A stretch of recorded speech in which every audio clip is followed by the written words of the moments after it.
Welcome back to the channel. I'm Scott Kumler, team leader, coach, and host of the podcast where we break down what actually works in real estate without the fluff. Today's guest is someone who proves you don't need to buy leads or run fancy ad campaigns to build a massive, sustainable real estate business. I'm sitting down with Jeremy Kane. Jeremy has consistently sold 50 plus homes per year, and here's the crazy part, without paying for leads. No Zillow, Facebook ads, no shortcuts. Just systems, relationships, and disciplined execution. But that's only half the story. Alongside his personal production, Jeremy has built a 250 plus agent organization inside eXp Realty, creating leverage, leadership, and long-term wealth far beyond just selling homes. In this episode, we unpack how he generates business without buying leads, the systems he uses to stay consistent year after year, how he attracted and led 250 plus agents organically, and what agents should focus on if they want to production and scale. If you're an agent who wants freedom, profitability, and a business that doesn't rely on writing checks to lead vendors every month, this episode's for you. And as always, if this conversation sparks something that you want to learn what a partnership with me and my organization looks like, feel free to call or text me at 623-387-2688 or book a Zoom meeting with my calendar link below. Hit like, subscribe, and let's jump into a powerful conversation. Here's my interview with Jeremy Kane. What's up, guys? Scott Kumler here. We're here with a very special guest today that I'm super excited to have on the podcast. Jeremy Kane. I'm also the owner of the RE Agent Playbook and top real estate coach in the Colorado area. So, Jeremy, welcome to the podcast. Hey, Scott, thanks so much for having me. Excited to dive in. Awesome. Well, obviously we'll get into kind of some of the tactical stuff a little bit later and kind of how you've grown your business. But one of the things I'm always interested to hear from guests on my podcast is, what got them into real estate? How did their journey begin? So I don't know if you want to kind of take me back through those early days of what you did before real estate and then what made you decide to get into real estate yourself. Yeah, absolutely. I actually graduated with a psychology degree from Colorado State and got into corrections. So right out of the gate, I was managing a caseload of over 1,200 offenders who were in the non-residential phase of their sentence. So that was very interesting. Monitoring, GPS, UAs, BAs, all of that. And then from that, there was a lot of burnout. It was kind of during the meth crisis, which we might still be in, but it was brutal. The success rate was extremely low, so I jumped into teaching. I was going to save the world. Taught at an at-risk school for 5 years, and the rest is kind of history. One day, I called my dad, who had been a real estate agent for 25 years at the time. He's a managing broker, owned his own company. It was shortly after, it was 2012, so shortly after the Great Recession, the crash, all of that, where he had merged his own company, independent company, into a bigger independent company locally. And I didn't know what he was going to say, right? Because the crash was pretty rough on that business and obviously having to merge. But like every time that conversation comes up, he was like, yeah, you're going to be great at it. So I jumped in full force, got my license July 5th of 2012, and actually 2013, sorry, and did 60,000 GCI in that half a year, and then I've been six figures ever since. So he was right at that point. So then we're here, right? There's a long story there which we can get into, but now we're here together at the Wolfpack. Nice, nice, awesome. Yeah, I definitely love that, and I love the success you had right away when you first got into real estate. So, kind of take me through those early days. Like, let's say there's a brand new agent looking, watching this podcast right now, getting ready to get started. Take me back through those early days as far as with all that GCI that you made in the first 6 months in real estate. How did you kind of build up your business, and what tactical activities did you do in order to find clients? Yeah, I was immediately exposed to Brian Buffini training, so we jumped into that at the office, the Peak Producers program, and that kind of made sense to me, right? I was a native to the Denver metro area. I did go to Fort Collins, which is northern Colorado, for 4 years for college, and moved right back. So the basis, the groundwork for Sphere was there. Buffini was a great fit for me to work kind of by referral, and I just dove in, right? It was work reaching out to vendors and, how can I help you? And people that, I had on social media. It was the early days of Facebook, right? I had Facebook before, when you had to have a college email address to get on there. And so, honestly, my entire business was built on a pretty simple message, which was, hey, what do long time no talk. What are you doing for work these days? And my basis was unknowingly, my basis was to build a vendor list for my real estate. But I wanted to, honor those long-term relationships and honor those people that were trying to hustle and do the same thing. And that worked out really well for me because I was able to, build a vendor list, find, old people, middle school contacts, and so on that were in industries that I could refer as an agent. I felt like I needed to be a connector.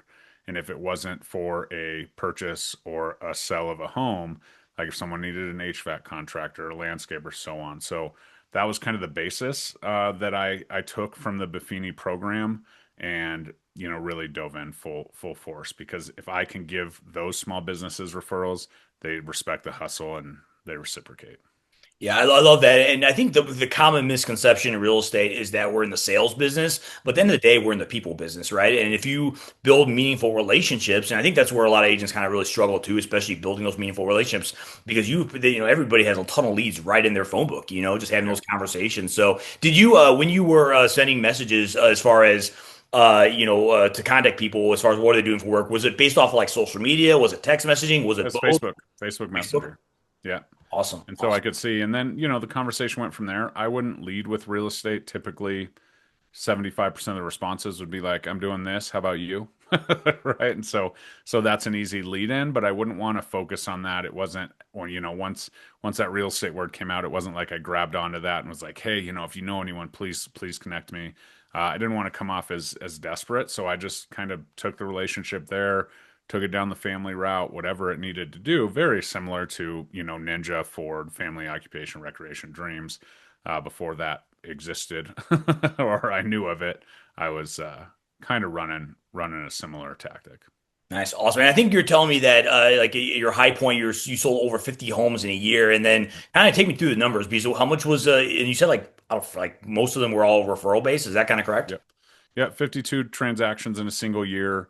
I like when I was at my dad's brokerage, I was like 45 to 49 for, a couple years. And then when I made the switch and left his brokerage and came over here, that's the year I hit 52. But 52 transactions, 49 were from Sphere of Influence. And 36 of those 49 were repeat client or repeat client referrals, which was absolutely incredible. Nice, awesome. Yeah, I mean, I always love the repeat referral clients because to me it's kind of like bonus money, just building Yep. relationships and they come to you. It's also the hottest lead source out there. I mean, versus cold calling some random Yep. person that has no idea who you are. So, obviously, eventually you decided to kind of make the switch, though. I mean, obviously you're still in production. You've been in Mhm. production even to this day. But at one point you decided to create the RE Agent Playbook. Kind of explain to me what that is and what kind of brought that about. Yeah, absolutely. Part of my past that I didn't discuss is I did coach high school basketball for 12 of those years while I was teaching, and then early stages of my real estate career. Coached high school basketball at a very successful school. We went to the Elite Eight 5 years in a row. And then we changed schools. I coached at Valor Christian, where many of you may know the McCaffrey boys. Coached Christian's younger brothers, and we won a state title within 2 years. So after that, it was my real estate career was a little bit tenuous. I have three daughters at home. So that's when that family was forming. And obviously that time commitment had to go. So with the change over to the revenue share based model, I'm able to coach agents and help agents while I'm still serving my, clientele and that kind of stuff. And so the real estate agent playbook kind of stemmed, the name especially stemmed for my love from sports and being a coach, a high school basketball coach, but then being able now to coach agents. And I really focus on organic, lead generation. A lot of agents get into the business, they don't have a ton of money. And so that's kind of where my specialization is like, okay, let's build your business where your feet are, but let's do it strategically and not use car salesmen. Yeah. Yeah. And I love what you talk about. You talk about your family because I think, at the end of the day, when people get into real estate, a lot of times they're doing this for their family. Mhm. And sometimes, especially if you get extremely busy, kind of like yourself, as far as doing personal production yourself, eventually you get to the point where you start kind of feeling burnout. You don't get a chance to spend as much time with your family. So how have you been able to walk that fine line between still being highly productive, but then also making sure that you're able to be with your family, be intentional with your family, Yep. be there for your kids. Yeah, the biggest secret is I do exactly what I just said, build my business where my feet are, right? My kids are both competitive gymnasts. The younger one's not quite there as a competitive, but we're at that gym often, right? It's pretty close to my house. I, took 3 deals out of there this year, Mm. right? So you're talking to people, you're being a resource to people. I've been a resource to a couple other families that didn't end up buying or didn't end up using me. That's fine, but I'm there, right? My daughter's practice 12 hours a week. I'm there, I'm watching a little bit. I don't spend all 12 hours there. But you build relationships with those people that, are sitting next to you. And, you know, eventually they start following you on social media and then they see kind of where your interest lies and that kind of stuff. And most of the time people will ask me about real estate, but a key connection is, following them on social media and not being, so privatized with your social media. Nice, nice.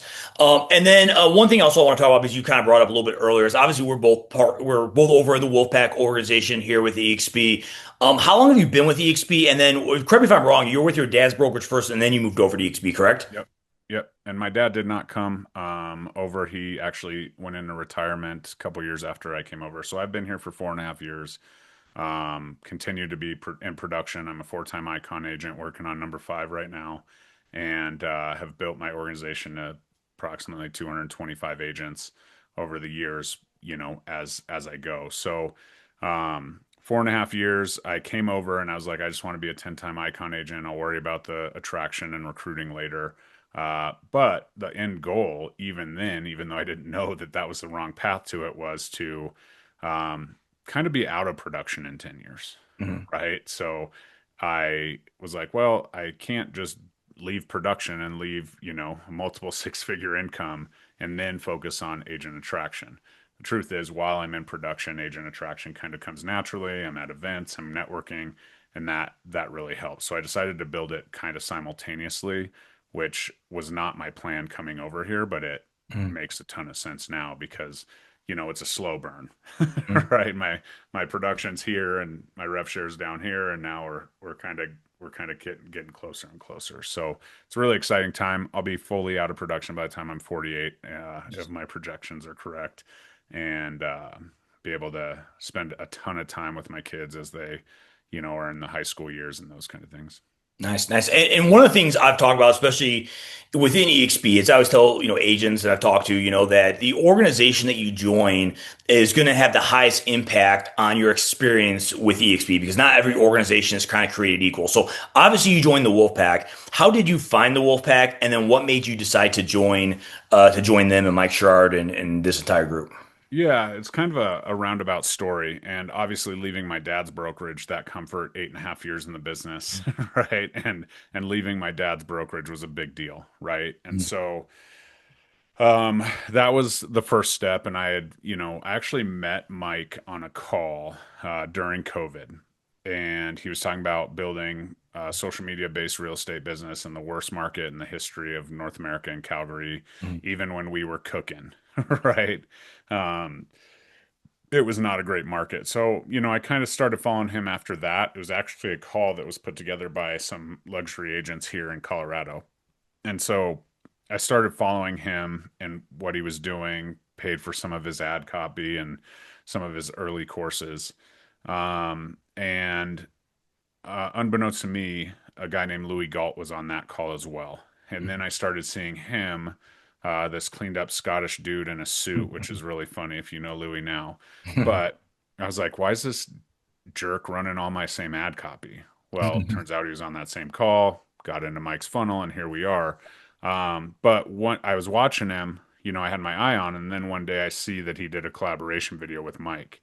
And that was kind of my aha moment. So I reached out. I was like, hey, dude, would love to collaborate. We're kind of doing the same thing, kind of told him that story. We met up, I believe, is in November of the year before I came over. And, he was like, oh, you're at your dad's brokerage. Like, why am I here? Right. Louis is no BS guy. But, we had a decent lunch. And then I called him in April after I had just looked at it. I talked to my wife about it a ton. We had been on some of the explain calls. And I said, hey, dude, I'm coming over. He's like, what happened to your dad? In his perfect Scottish accent.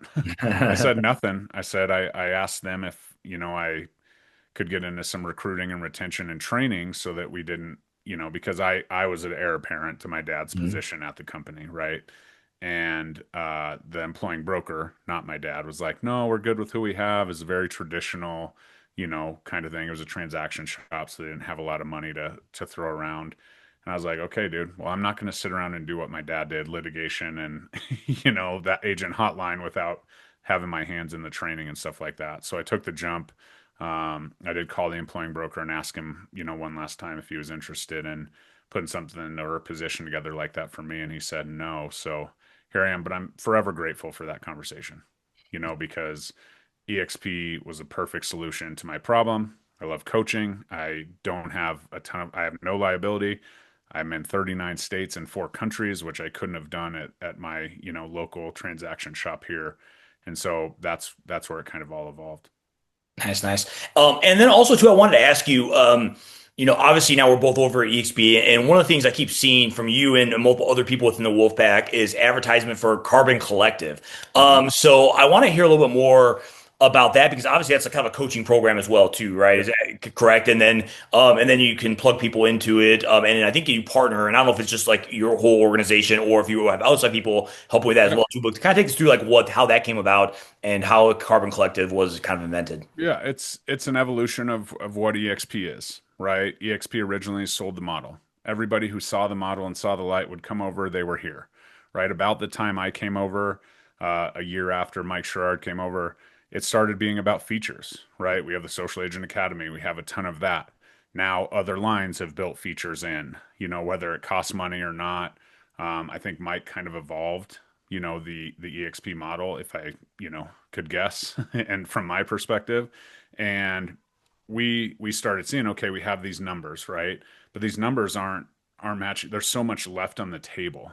So Mhm, we wanted to start to sell outcomes and start to say, okay, here we go, right? With 225 agents, it's a bear to get people to plug into the Social Agent Academy and go through it because first of all, like they're usually attracted to that through YouTube or Instagram, which usually involves video. mhm, Sometimes video is a massive hurdle to get in to mhm, people, right? So if they have the Social Agent Academy, but they refuse to get on video, we kind of hit a roadblock right away, mhm, and then they're just kind of here and they're doing that. So, you know, nothing against the Social Agent Academy at all, but it's just not for everybody. And we felt like, okay, how do we get people to sell 6 to 10 more houses a year? mhm, Right? Yes, plug the people into the Social Agent Academy. Go through that if that's your cup of tea. However, where's the support? Right? mhm, Where's the actual boots on the ground? Right? If I look at my upline, I've sold all the houses in the next four, actually 5 tiers up in my upline. mhm, Right? I'm the only one that sells houses still. Right? mhm, It's a testament to the EXP model, but the marketing and branding and all of that's there, but what's like in the business? What do we have to be doing to take care of ourselves? So it's kind of a full evolution because it's kind of back to the Buffini peak producers, mhm, right? He has CMO, CFO, CEO in there. And so we put together a platform within the Wolfpack. We're just it's Louis and myself and a couple other coaches who are coming together, collaborating. And there's a pathway call every single week where it's like, okay, you're a new agent, you need to focus on your budget, or you're a new agent, like you need to focus on, putting together a great CMA or comps or whatever. mhm, So it's tactical pathway training on that end. And then, that's like the lecture based call that everyone has, but it's for new agents to capping agents. mhm, And then we have capping agents to icon, and then we have a revenue share builder, program as well. So we have that as the pathway call. And then on Fridays, we have the coaching call where we join on one call, we go into breakout rooms, and it's Q&A. Hey, I got this situation, what do you think? Today we talked a ton about international growth within EXP on the revenue share coaching call. So it just kind of meets agents where they're at versus just having everybody lumped into one, and then agents being like, oh, I went to that call but it was way over my head, or it was way under my value, or it was about revenue share and I don't care about revenue share. So we kind of wanted those options to meet the agents where they're at, and in collaboration with the Social Agent Academy, kind of give them incentive to drive through that, right? So it's been pretty well accepted. And with that, co-sponsorship also launched this year, mhm, and we're aware that we have an amazing group of agents, even within our subculture at Carbon Collective, who, people can plug into as co-sponsors and things and get that. So if you co-sponsor one agent into Carbon Collective, you get access as the co-sponsor as well as the agent that comes in and everybody below that agent. So pretty cool how it worked out, and it's just a evolution of the co-sponsorship stuff and so on. The Wolfpack has their own co-sponsorship setup, but that's kind of we wanted to reach more people, right? The Yeah. people that thought they could get on social media and just couldn't, because now my goal is to get people moving in production and then maybe drive them back to the social agent academy if they set it down. So that's kind of the Carbon Collective deal. Just another segment of the Wolfpack ultimately. Nice, nice. And I love what you said too, because meeting agents where they're at, because Mhm. in this industry, and I've talked about this multiple times with a lot of the agents on my team, is that there's hundreds of different ways to lead generate in this industry, and they all work. But if you're not going to be consistent with that activity, then it doesn't matter anyways. Like me, I'm a huge introvert, so if someone told me I had to cold call, expired listings all day, probably would have failed out his business, and I would have, it would have been a failure rate right there, right? But for me, that's why I did open houses, because a lot of people would come to me. I felt more comfortable, and I could be consistent with that. So I love the fact that you give a lot of different people options when it comes to learning, because everyone might have a different way of what they're trying to do in their personal business as well too. And so I think it definitely helps, and especially having so many different coaches within your Yeah, different organization. different markets. People have built their business completely different. We have, online lead generators, we have YouTubers, we have myself, which is more sphere of influence based, open house. So that's really where it's at, and the ability to bring more people in, right? And give more people that platform where in a large organization such as the Wolfpack, it's a little bit convoluted because there's a ton of us, right? And the community of the Wolfpack is the game changer. Mhm. And so being able to leverage everybody else and all of that is really cool, and just another continuation of what we're trying to do. Yeah, yeah, I definitely. That's big. My biggest surprise when I moved over to EXP is the community that was in the Wolfpack. I wasn't expecting that coming from a coming to a cloud-based brokerage, but Yeah. to me, the community is absolutely amazing. So, Mhm. if someone's looking at this, watch this podcast right now, and what you're saying kind of resonates with them, and they want to look at what a partnership with you might look like, or getting coached from you, or whatever that may be, what's the best way for someone to get a hold of you? Yeah, the RE Agent Playbook on Instagram. I also have the YouTube channel, the Real Estate Agent Playbook, or reach out to Scott, and he definitely knows. That's the power of co-sponsorship. You can come, two completely different states, friends through the Wolfpack, and the co-sponsorship thing really takes it to the next level. So, would love to partner up and get the best of both worlds. And so, yeah, DM me on Instagram, watch the YouTube channel. That's all agent content. There's no, mix and match. I do have a couple, advertisements for my listings and stuff because that's a real estate agent, focus brand. But it's good, man. I'm just here to help serve, have impact on as many people as I possibly can, to build wealth through real estate. Nice, nice, awesome. And I'll go ahead and for every you guys that are watching this, I'll go ahead and put Jeremy's contact information below. I also have a Calendar link with my Zoom link as well too. If you want to look at what a partnership looks like, just make sure you let me know that you saw me through this video, so that way I know where you came from, and then we can look at possibly what a co-sponsorship looks like with me and Jeremy. Obviously, it's great to learn from a top producing agent who's still in production, because he's actually doing it, and when it comes to real estate, I always say, I'm like, you want to make sure you get coaching from the people that have actually done it themselves at a high level, because that's how you're getting the right type of information. So, again, Jeremy, I definitely appreciate hopping on this podcast today. Any last words you have for the audience before we hop Nope. off? Just I think 2026 is going to be an absolute amazing year in real estate. Get your ducks in a row. And if there's anything I can ever do to help, reach out. No problem. Awesome, awesome. Jeremy, well, again, I appreciate it. Hope you guys all have an amazing day, and see you in the next podcast. All right. We'll see you next time. Thanks, Scott.